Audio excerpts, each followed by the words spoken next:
Hello guys, welcome to my channel. আজকে আমাদের ভিডিওর topic Bangladesh versus চায়নাস women's football Asia কাপে।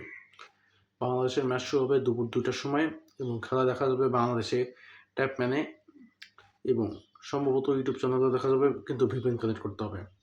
সো আমাদের মূল টপিক, এই ম্যাচ দিয়ে আমাদের এক্সপেকটেশনটা কি। এখন চায়না এশিয়া কাপটা 9বার জিতছে, তারা 9বার চ্যাম্পিয়ন হয়েছে এবং বাংলাদেশ ফার্স্ট টাইম এটাতে কোয়ালিফাই করছে। এখানে আকাশ পাতার ডিফারেন্স সেটা অবশ্যই ক্লিয়ার হয়ে যাচ্ছে। এই ম্যাচের প্রস্তুতির জন্য বাংলাদেশ এই টুর্নামেন্টের প্রস্তুতির জন্য বাংলাদেশ কোনো ট্রেনিং ক্যাম্প করেনি, জাস্ট একটা টুর্নামেন্ট খেলছে ওমেন্স ফুটবল লিগ। সেখানে চায়না 46 দিনের একটা ট্রেনিং ক্যাম্প করছে। তার আগে সম্ভবত 4টা টিমের সাথে ফ্রেন্ডলি ম্যাচ খেলছে, ইংল্যান্ড, স্কটল্যান্ড, ভিয়েতনাম, আরও একটা টিম সেটা ভুলে গেছি অ্যাকচুয়ালি। সো টোটাল 4টা টিমের সাথে তারা ফ্রেন্ডলি ম্যাচ খেলছে এবং Bangladesh just women's football league খেলছে। সো এক কথায় বলতে গেলে এক্সপেকটেশন এই ম্যাচে কিছুই না।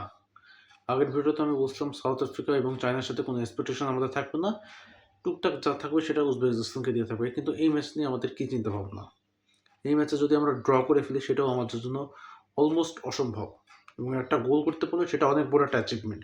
অ্যাকচুয়ালি বাংলাদেশ এই টুর্নামেন্টে যাই করবে সেটাই একটা অ্যাচিভমেন্ট, খেলতে নামলেও সেটা একটা অ্যাচিভমেন্ট হবে।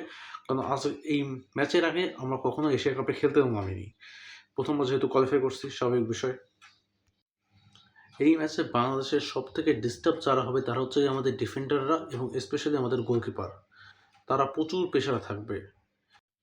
গোল ডিফারেন্সের কথা বললে গোল ডিফারেন্স এখানে 8-10টা গোলও হতে পারে।